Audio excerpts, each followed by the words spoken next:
quando Jesus chegou ali, ele chegou num lugar aparentemente mais deserto do que o da primeira multiplicação.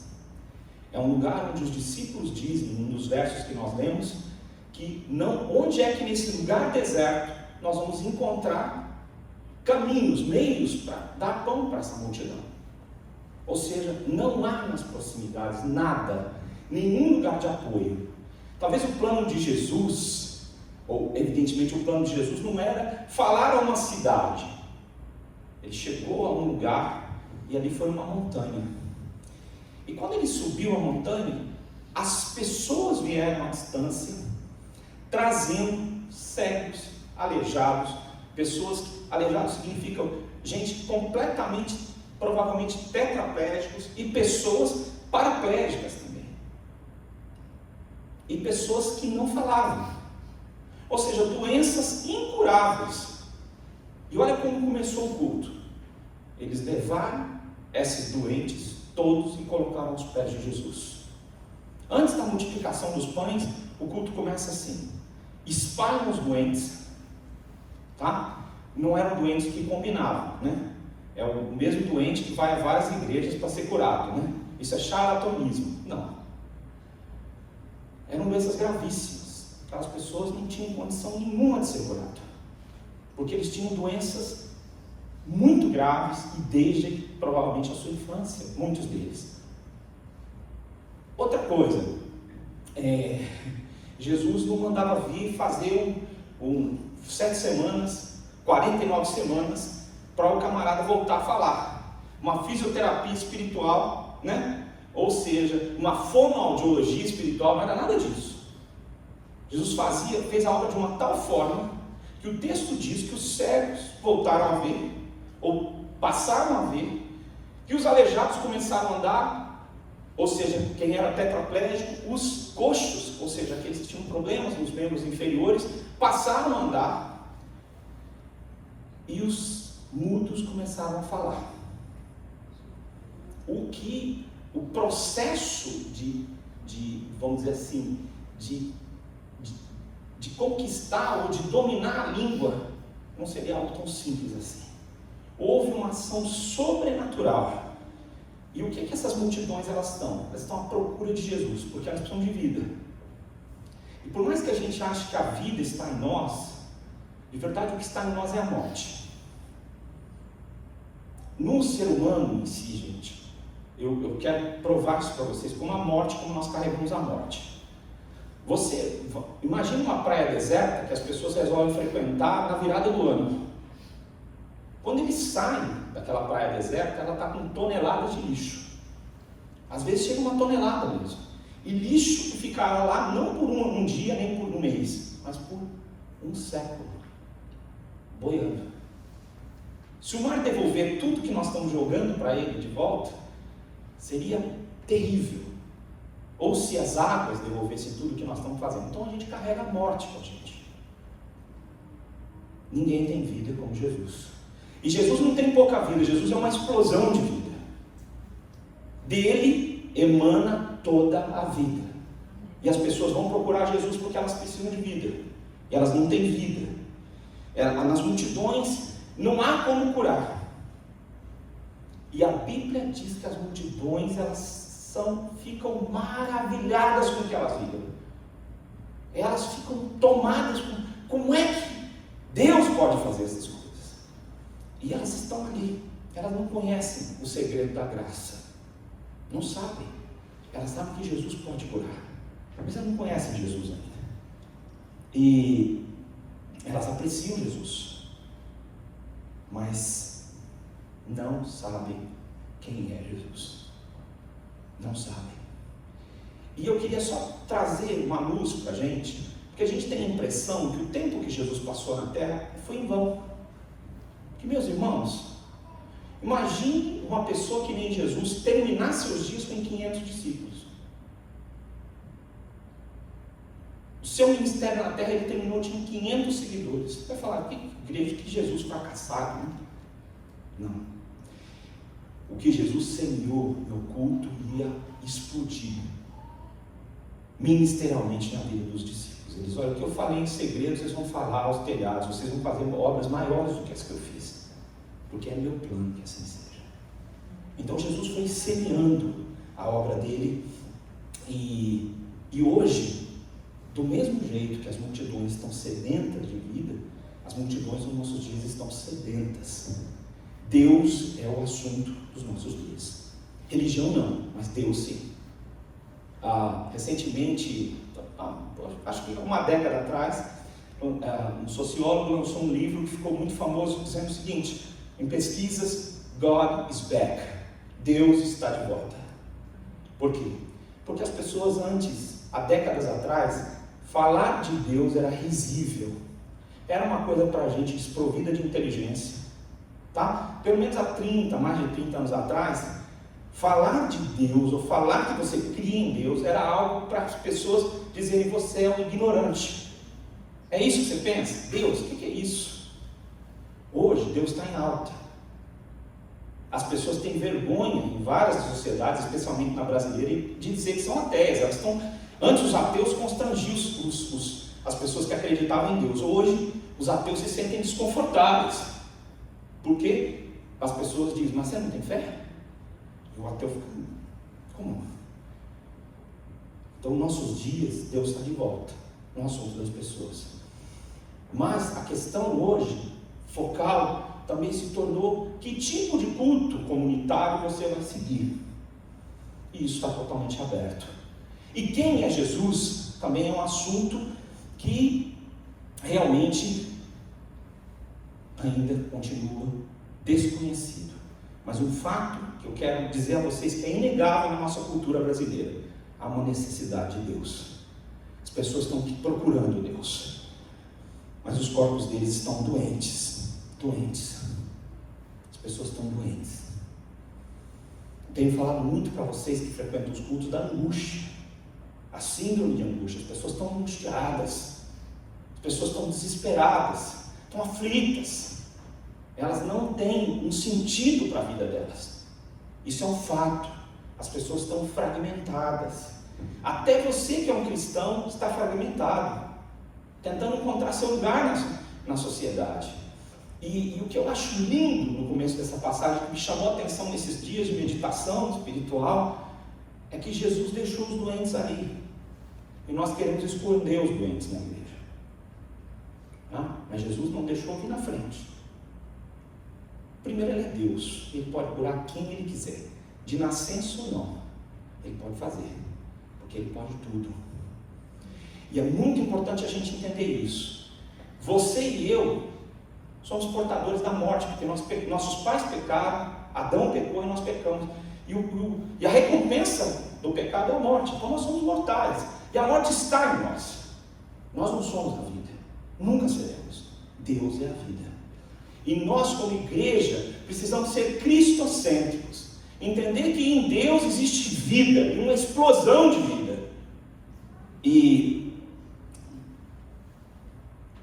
a coisa mais linda desse texto é que eles lançaram os doentes aos pés de Jesus.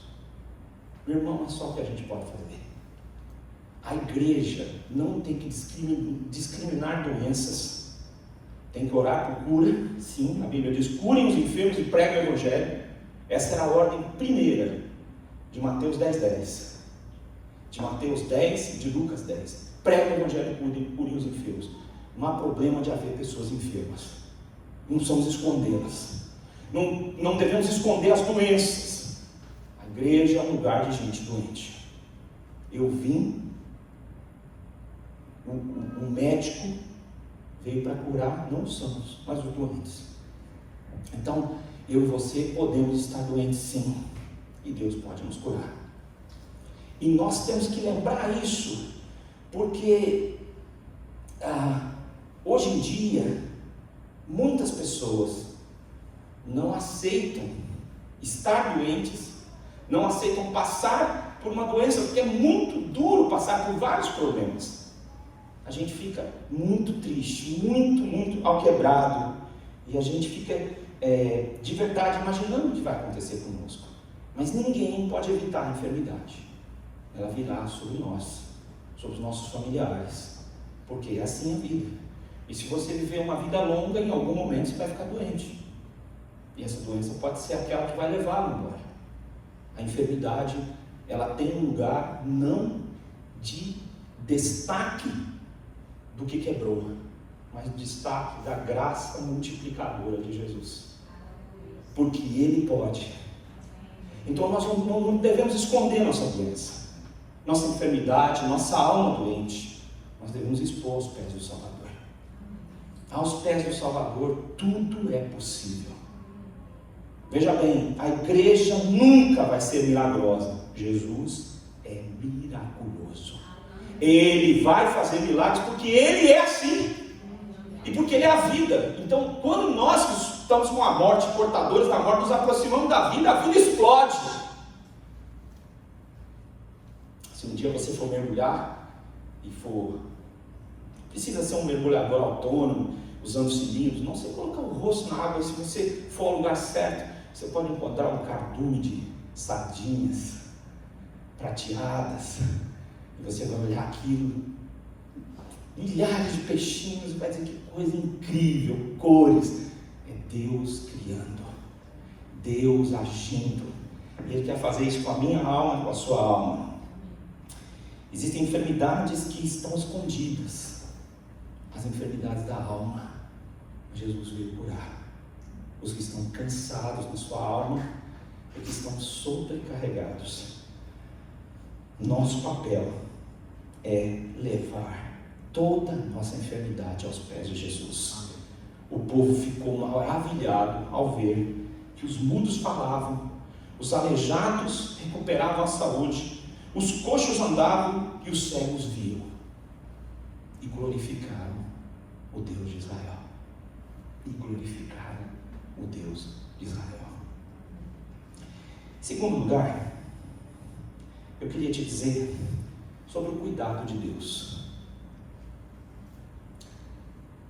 Deus, ao mesmo tempo que Ele nos olha como povo de Deus, Ele nos olha como indivíduos.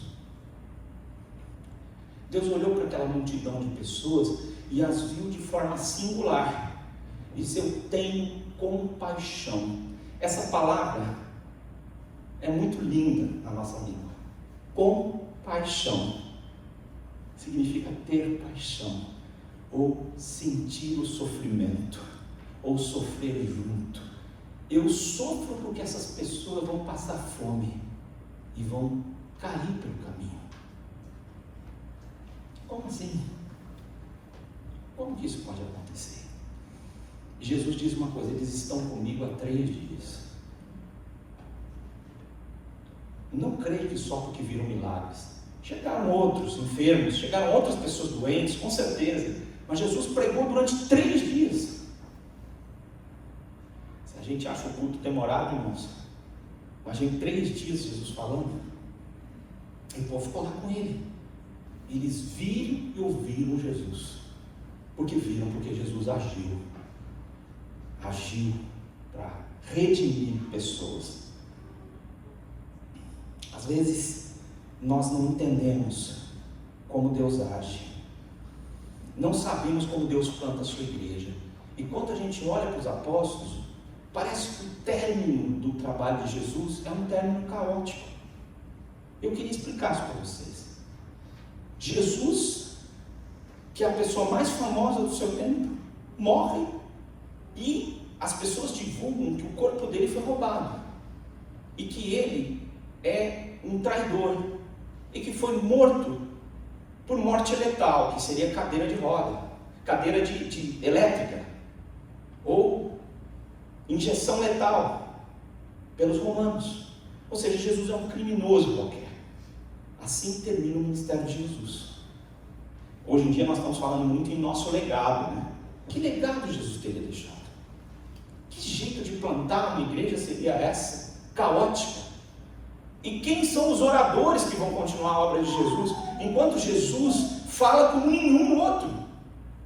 Nós temos pescadores, cabeças da igreja, Pedro, João e Tiago, que vai ser assassinado em poucos meses. Dos 3 que Jesus deixaram, só 2 vão ficar. E o Tiago, irmão de Jesus, assume esse lugar de protagonista na igreja. E a carta escrita que nós temos é desse Tiago, irmão de Jesus. Então, a igreja parece que está num momento melancólico e diz: o que vai acontecer com a igreja de Jesus? Deus planejou tudo, para o meu bem, para o seu bem. A igreja de Jesus seria edificada de uma forma miraculosa, e milhares de pessoas haveriam de crer num período curto de tempo. Milhares de pessoas, porque o Senhor tinha planejado isso. O que Jesus fez mudou a geração inteira no seu tempo, da Europa e da África, na região norte, num período de uma geração. Uma geração. Não numa geração e desapareceu. Não, criou uma marca que se espalhou por todas as regiões do mundo. Porque Deus está fazendo sua obra e Ele tem um cuidado. Ele tem um cuidado. Eu acho interessante que o texto diz: eles têm estado comigo durante 3 dias. Nós sempre perguntamos se Deus está conosco. Mas o que esse texto diz é que as pessoas estavam com Jesus. Meu irmão, às vezes nós precisamos fechar com Jesus, porque Jesus fecha conosco. Mas nos momentos mais difíceis a gente não quer fechar com ninguém. E a gente começa uma murmuração, um sofrimento. Eles têm estado comigo há 3 dias. Estão ouvindo tudo que eu tenho dito para eles. Os discípulos, eles têm conselhos para dar para Jesus. Mande-os embora. Mande já. Não pregue mais o 4º dia. Se o senhor estava planejando um 4º dia de conferência, manda eles embora. E deixa eles se virarem.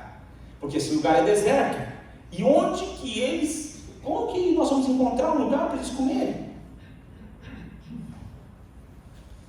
Acho muito lindo que Deus esteja preocupado com a nossa felicidade. E que esse texto esteja descrito para dizer: eu não quero que vocês passem necessidade. Eu não quero que vocês sofram. Eu tenho um plano de completar a vida de vocês. E cada detalhe da vida de vocês me diz respeito, me interessa. Nós não entendemos Deus e não sabemos o que Ele sente. Sabe por quê? Porque o nosso peito não cabe o que Deus é e o que Deus tem e o que Deus pode. Então nós imitamos a Deus, para Ele ficar parecido com um vovozinho, um papaizinho, né? Mais abonado, que pode nos ajudar. Mas Deus é muito mais que isso. Muito mais. Eu não quero que eles sofram, mas o problema é que a vida humana, ela é composta de sofrimento. Então como é que Ele não quer que a gente sofra? Se a vida humana é composta de sofrimento. Se você que está vivendo aqui diz: não é composta de sofrimento, meu amigo, toda vez que a gente liga o jornal é só sofrimento. A gente quer que o jornal conte outras notícias, que as notícias sejam outras, mas as notícias são caóticas sempre. E a gente fica assustado com o que a gente ouve e com o que a gente vê. Então como é que Deus não quer que nós soframos? Como explicar esse paradoxo de um Deus bom e de uma sociedade corrompida? Quero te dizer que Deus é infinito e ama você que é finito. Não dá para explicar isso, porque não tem correlação. Sabe? Você tem começo, Deus não tem começo. Na terra você tem fim. Sua alma nunca vai ter fim. Como Deus se relaciona conosco? Por que Ele se relaciona? Porque Ele nos ama. Mas nós temos dificuldade para andar ao lado de Deus por causa da paralisia, porque nós somos paralíticos. Nós temos dificuldade de ver a Deus porque nós somos cegos. Nós não enxergamos. E às vezes a tempestade fica tão forte contra nós e nós continuamos tentando enfrentar a vida, né? Como dizia Drummond: mas João, você não morre. E a gente não entende ainda que apesar da tempestade que vem contra nós, o que Deus quer mudar é o nosso destino, a nossa capacidade de andar ao seu lado e de vê-lo. e a nossa capacidade de falar em seu nome. A gente está mudo. Quero te dizer nessa noite que a minha casa é uma casa abençoada, mas também quero dizer que a sua casa é uma casa abençoada. Você não sabe disso. As bênçãos de Deus se multiplicam, e não adianta pensar que a grama do vizinho é mais verde, porque isso é coisa de ovelha cega. Deus tem abençoado você, vai abençoar muito mais, mas Ele precisa curar você e a mim, porque nós estamos paralíticos, nós estamos arrastando as pernas, nós estamos cegos, e na hora de falar coisas que podem abençoar, nós estamos reclamando. Eu fico muito animado. Eu queria compartilhar com vocês esse vídeo de uma pessoa que eu admiro muito, na sua última palavra antes de ser assassinado.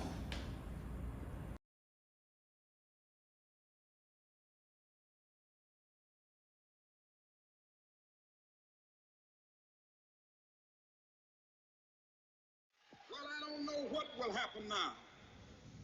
We've got some difficult days ahead. But it really doesn't matter with me now, because I've been to the mountaintop. I don't mind. Like anybody, I would like to live a long life. Longevity has its place. But I'm not concerned about that now. I just want to do God's will. And He's allowed me to go up to the mountain. And I've looked over and I've seen the promised land. No último discurso de Martin Luther King, em busca de igualdade de direitos civis nos Estados Unidos, ele diz: eu gostaria, como todo mundo, de ter uma vida longa, mas a longevidade tem o seu lugar. E eu cheguei ao alto da montanha, fazendo uma paráfrase com Moisés, e eu vi a terra prometida. Ele não sabia que ia ser morto, ou sabia, não sei te dizer, porque as palavras dele gravadas no seu discurso são muito fortes. Eu cheguei no lugar que Deus queria que eu chegasse.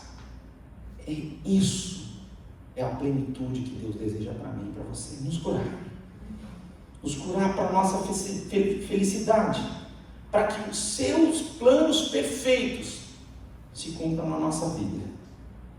Sabe, não enxergamos a Deus por causa que Deus é muito perfeito, e sua maneira de trabalhar nos ofende, porque somos imperfeitos, estamos acostumados com uma perpetuação da imperfeição. Não enxergamos a Deus porque seu amor é muito maior do que tudo que nós podemos entender. Não entendemos os planos de Deus, porque eles parecem muito mais altos do que os nossos planos. Não enxergamos a Deus porque achamos que Ele está se opondo a nós, quando Ele deseja algo que nós não desejamos, quando nós queremos permanecer no mesmo lugar, ainda que seja um buraco infétido e de destruição. Não enxergamos a Deus quando Ele nos designa um novo caminho e nós não queremos caminhar. Não queremos falar de Deus, a palavra de Deus que vai gerar cura para as pessoas. Não queremos, de fato, pôr as suas palavras na nossa boca, porque quando nós as pusermos, haverá salvação. Pessoas serão salvas de si mesmo, do seu egocentrismo, e elas encontrarão esperança para abandonar seus erros e enganos. Terceira coisa que eu quero te dizer é que eu e você fomos chamados para multiplicar a graça de Deus. A Bíblia diz que os discípulos não entenderam os milagres. E eu quero te dizer o seguinte: tem gente que adora falar mal dos discípulos. E eu garanto que se você estivesse lá, com muito mais tempo de ouvir o Evangelho e ler o Evangelho, você ia fazer a mesma coisa, provavelmente. Jesus ia pegar um lanchinho na mão, mandar a multidão se assentar para começar a obra. E eu e você vamos falar: Jesus, o que você vai fazer agora? Você vai montar um culto, tem gente, deve ter pelo menos 12 mil pessoas aqui, o senhor está com um lanchinho que é para uma pessoa. O texto diz que são alguns peixinhos e 7 pãezinhos. E os discípulos, eles não falam nada, porque eles não conseguem dialogar com Jesus, porque eles não conseguem sobrepor-se ao plano da existência do que Deus está fazendo. E eu queria te dizer que eu e você não somos a graça de Deus. Deus nos chamou para multiplicarmos a sua graça, mas a graça não é sua e não é minha, é dele. Tá? Nós não podemos alimentar a multidão, nós não podemos dessedentar as pessoas que estão sedentas, nós não podemos. Nós não temos como fazer, nós não temos recursos e principalmente nós não temos visão de que Deus pode fazer isso. Nós não acreditamos, por mais que nós digamos que acreditamos, no nosso coração, num pulso que pulsa no coração de Deus. Porque nós somos distantes dele, pelo motivo de que falamos. Nós estamos completamente incapacitados para os milagres de Deus. Por quê? Porque nós vivemos numa esfera de limitação e nós queremos que Deus seja parecido conosco. Por mais que nós digamos que cremos, nós começamos a afirmar que é impossível. Eu não sei se você tem feito orações nesse começo do ano e você tem... Ou talvez o seu começo de ano tenha sido tão atribulado quanto o meu, e você talvez esteja sendo tomado pelas impossibilidades que os seus olhos estão vendo. Você diga, é impossível. Mas está dizendo que é impossível para a pessoa errada. Para Deus não existe isso. Nós não aceitamos viver num universo de impossibilidades. Sabe por quê? Porque isso tira o pouco de controle que nós temos da nossa vida. Sabe o que incomoda? Principalmente quem não gosta de água, não de tomar banho. Eu espero que todos vocês gostem, né? Isso é saudável, faz bem. Mas tem gente que não gosta realmente de nadar. Aquele ambiente, aquele habitat, não é o seu habitat. Apesar de nós termos vindo já de uma região, né, muito aquosa, onde era a nossa origem, né, como bebês. Mas algumas pessoas têm pavor à água. Não é o universo dela, ela morre de medo de se afogar. Pois é assim no universo espiritual. Algumas pessoas querem as bênçãos, querem a atuação de Deus, mas uma atuação pontual. Não querem viver ao lado de Deus porque as coisas ficam muito sem chão. E agora como vai ser? Mas Deus reina graciosamente. Ele está operando eficazmente e superabundantemente. Deus está agindo assim. E os parâmetros de Deus são eternos. Ele vê através da eternidade e Ele não precisa de nada para agir. Mas Ele quer usar você. E uns pãezinhos minúsculos, como eu e você somos aos olhos dele. Eu vou abençoar. Vou pegar esse pãozinho minúsculo, que é o irmão fulano de tal, e vou fazer dele uma bênção. Ele vai saciar multidões. Porque eu resolvi fazer assim. Vou pegar o irmão fulano de tal, que é um peixinho aos meus olhos, e vou transformar numa grande bênção. Qual que é o papel seu? Dividir, compartilhar. Você não é dono da bênção, você não é dono da graça, mas eu vou conceder graça a você e você vai compartilhar. Nós não vamos ter uma oferta de novo, por isso que eu vou falar como vou falar para você. Deus vai testando o seu coração para ver se Ele pode dar mais para você ser fiel a Ele, ou se você ainda está regulando as coisas que são dele. Porque quem Ele pode confiar, Ele dá mais. E quem não pode confiar, Ele retém. Por que Deus vai confiar numa pessoa egoísta? Ela não vai cumprir o papel, ela pega o pãozinho e come. Já pensou um discípulo que vai distribuir o pão e fala assim, primeiro eu, depois a multidão. Jesus, dá mais um pouco, eu só comi 5 pãezinhos até agora. Mas talvez você esteja agindo assim. Deus te dá, e muitas graças, estou falando da coisa material, para você entender, peixinho, pãozinho, e você está retendo, e diz, por que Deus não me abençoa mais? Porque Deus chamou você para multiplicar a graça dele. Multiplicar. Por que Deus deseja o seu pãozinho e o seu peixinho? Talvez fosse a pergunta dessa pessoa que nós não sabemos quem ofertou esses 7 pãezinhos e peixinhos. Por que Deus não fez um milagre de outra forma? Para nos ensinar que Ele deseja usar coisas pequenas para fazer grandes coisas. Então, Deus não está interessado no meu dinheiro. Por que Deus não fala, o pastor não conversa com uma pessoa para dar muito dinheiro aqui na igreja? Gente que tenha dinheiro. Porque o pastor não tem que falar com ninguém, em primeiro lugar. Em segundo lugar, porque todos são iguais. Não existe gente melhor que outra.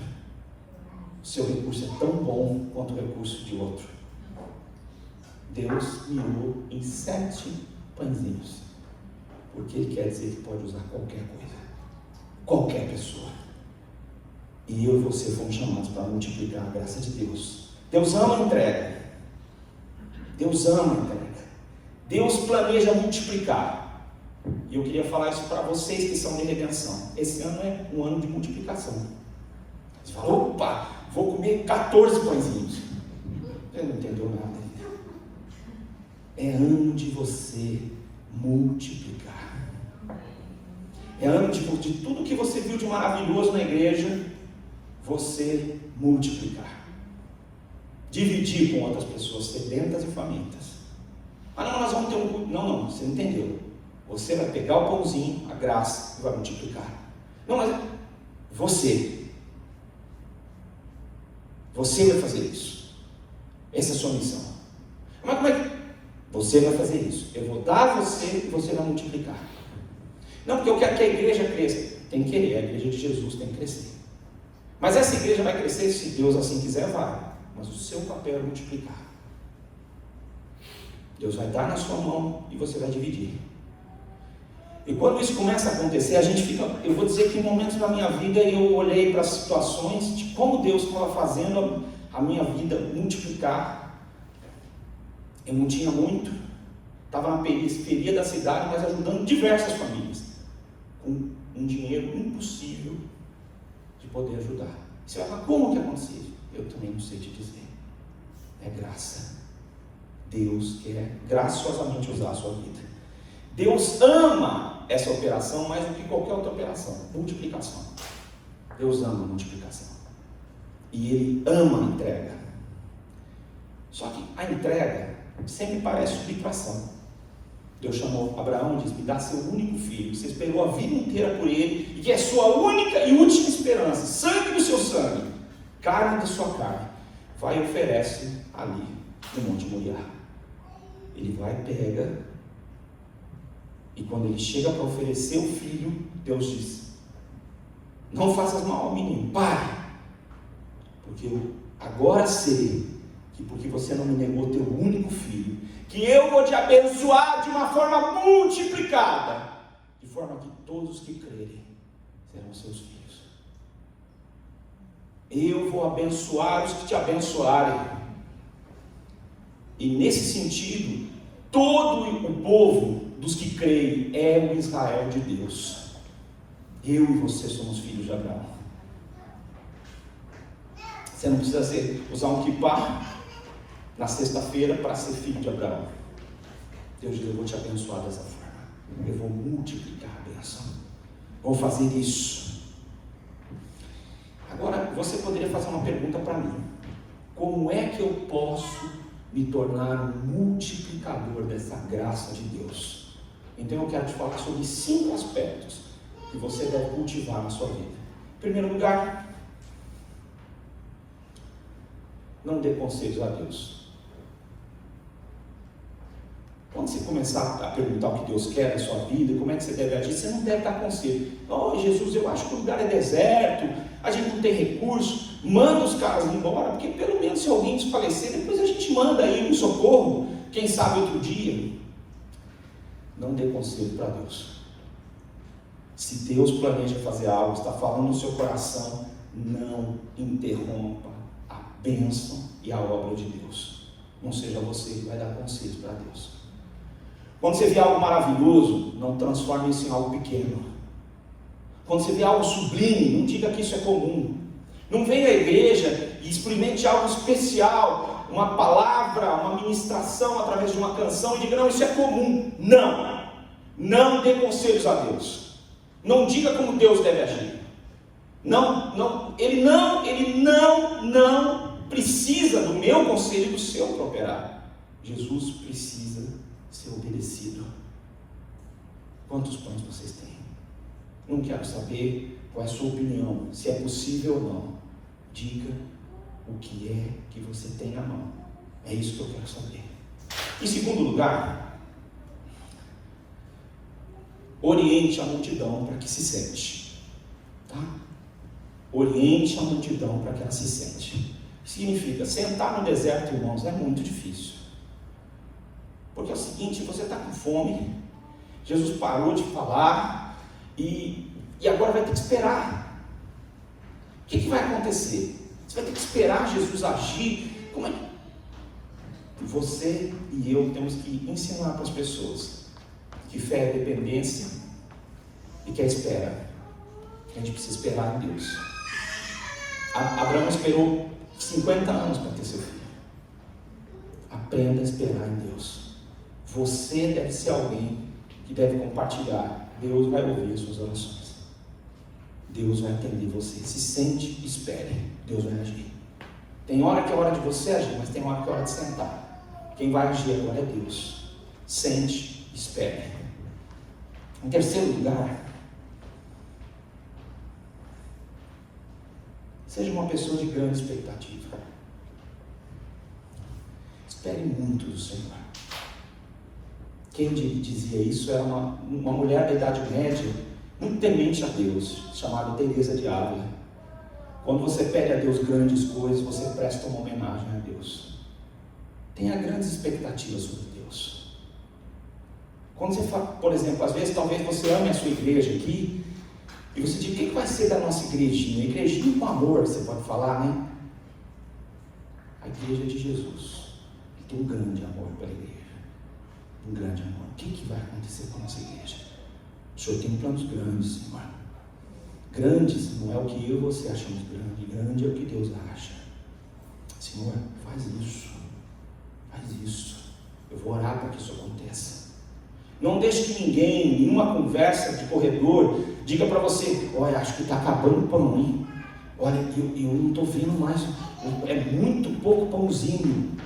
Só cabe na palma da minha mão. Eu estou pondo uns pedacinhos aqui, em cestos para entregar para as pessoas, e eu acho que vai acabar. Não faça isso. Tenha uma expectativa de que Jesus é o líder, é o pastor da sua igreja, e Ele vai conduzir em triunfo. Tenha essa expectativa, porque se você está entregando os pãezinhos, e Deus está usando a sua vida, e você duvida que vai acontecer, você não vai ser um instrumento, não por muito tempo. Eu acabei de entregar essa fileira aqui, se eu voltar, acho que Jesus vai ter acabado o pão. Só que tem um problema, achando ou não, Jesus vai fazer a multiplicação, mas não usando você, porque se você não está um instrumento habilitado, como é que vai ser? Em quarto lugar, ouça as palavras da oração divina. Por que oração divina? Deus ora, Jesus orou, deu graças.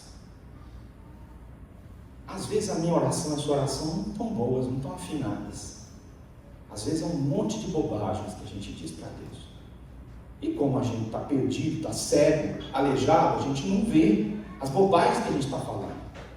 Mas ouça o que Deus falou, a oração do Pai Nosso. Ouça a vontade de Deus. Ouça esse tipo de oração e transcenda da sua vida. Pequena, cega, puxando uma perna, e diga, Deus, eu quero entender o teu propósito e quero viver esse propósito.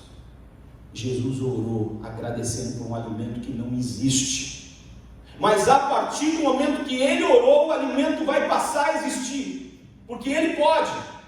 E eu quero entender essa oração, e eu quero ser um instrumento dessa atuação divina. Mas você entende porque a gente não está preparado para ser esse instrumento, porque a gente não está entendendo nada. Jesus tem o que Ele tem, cabe talvez nas mãos dele. Mas eu queria te dizer que as mãos abençoadoras de Jesus, quando elas tocam algo pequeno, aquilo se transforma o suficiente e mais do que o suficiente, é o que o texto diz. Porque sobraram 7 cestos.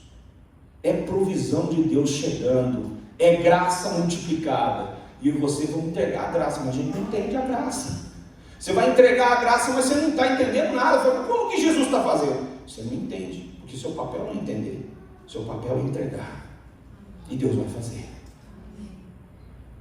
Eu queria compartilhar com vocês que, como pastor, como pregador, eu não venho à igreja porque sou fominha. Também não venho à igreja porque sou obrigado a vir. Nesse estágio da minha vida, não venho. Eu fui comissionado a compartilhar o Evangelho. E é a maior honra que eu tenho na minha vida. Não importa a quantidade de pessoas. E eu, enquanto viver, vou cumprir esse papel. Compartilhar, dividir. Porque é um privilégio do qual eu não sou digno. E eu e você somos chamados. Em quinto lugar, entregue o milagre.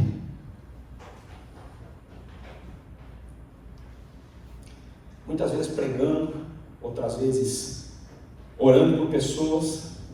Eu começo a fazer uma oração e daqui a pouco eu vou escutando uma oração dizendo: Senhor, o Senhor vai fazer isso mesmo. O Senhor vai curar essa casa, essa família destruída, o Senhor vai unir. Irmãos, eu confesso a vocês que se você pecar, peque por pensamento. Não peque em palavra não, poupe. E depois você fala: Senhor, eu não estou entendendo nada dessa oração, ela está santa demais para mim.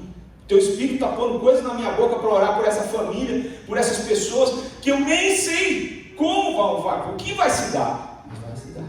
Sabe por quê? Porque o seu papel é entregar o milagre, não é fazer o milagre.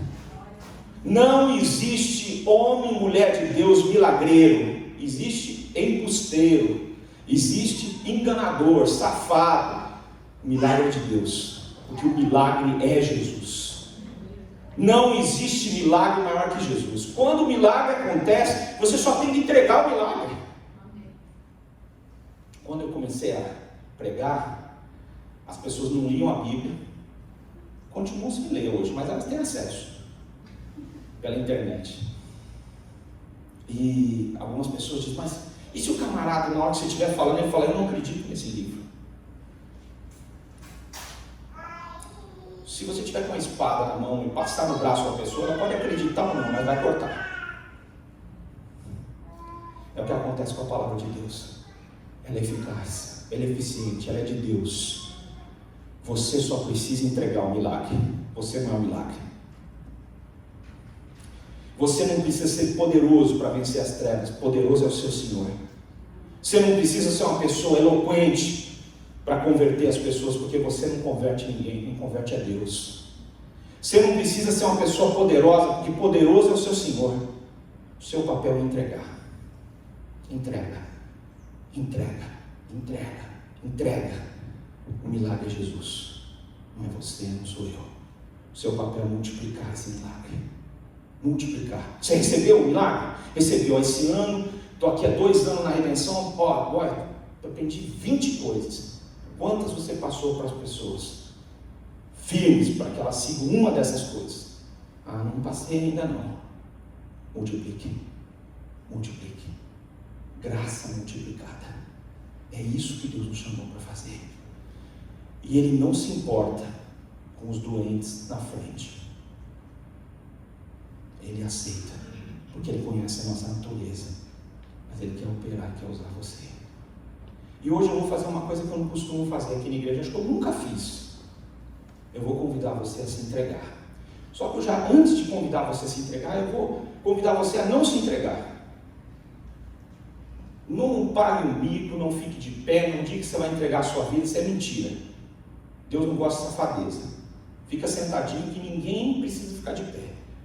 Mas se você quer dizer isso: Senhor, eu quero ser um multiplicador.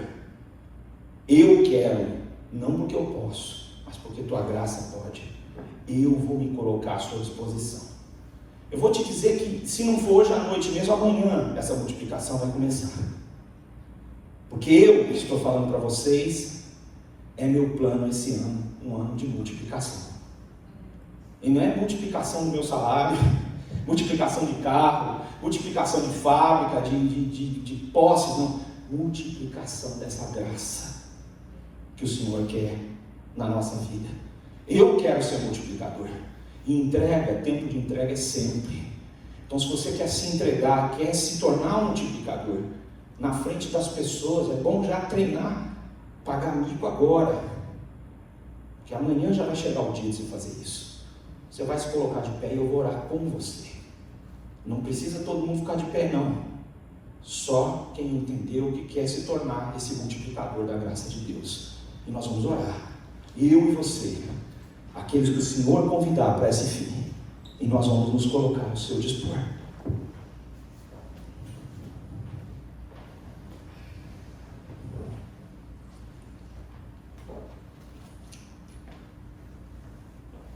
Senhor, o povo está de pé nessa noite. Estão dizendo para o Senhor que querem se tornar multiplicadores. Pai, mas se tornar um multiplicador significa que o Senhor vai arrancar essa incredulidade do nosso peito, Senhor. Essa dor de ver as pessoas enfermas, massacradas em Judá, na Galileia, dominados pelos romanos, sem dinheiro, sem recursos. Dói, Senhor, dói, porque nós não somos e Tu és, e porque nós sempre achamos que nós é que precisamos ser alvo do milagre, e nós é que precisamos comer os pães e os peixinhos. Os outros são problema dos outros. Mas hoje esse povo e eu estamos dizendo nesta noite que nós queremos ser alvos dessa multiplicação, queremos nos tornar instrumentos dessa multiplicação, multiplicação da Tua graça, ministrada pelos nossos lábios, pelo nosso olhar, pelo nosso toque, pelo nosso andar, mas pegando fogo no nosso coração, Pai. Pode tocar em nós, Pai. Pode nos deixar enfermos, Senhor. Pode fazer o que o Senhor quiser, porque o Senhor é a cura, e porque o Senhor é a esperança da nossa vida. Ninguém obrigou essas pessoas a se colocarem de pé. Eles são Teus filhos nessa noite. Então eu os abençoo em nome de Jesus, Pai.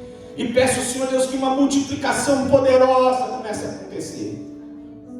Pai, não permita que eles comam os pãezinhos todos, os peixinhos. Tira o egoísmo do coração deles. E hoje à noite mesmo ensina-os o segredo da multiplicação. É a subtração, é a entrega, é deixar tudo aos Teus pés, é render-se, é depor-se e colocar-se à Tua disposição. Pai, é isso que eu quero, é isso que nós queremos. Nós dizemos sim, Senhor, amém, Pai, amém, Pai. Faz isso na nossa vida. A graça não é nossa, mas nós queremos ver ela fluindo por nós, Deus, se espalhando como nunca aconteceu até hoje, porque Teu é o reino, o poder e a glória. E agora que a graça de Jesus, o amor de Deus, o Pai, e as consolações do Espírito Santo repousem sobre vós, povo de Deus, para que multipliquem a graça de Deus no seu viver, onde forem, o que fizerem, para o seu louvor, hoje e para todo sempre. Amém.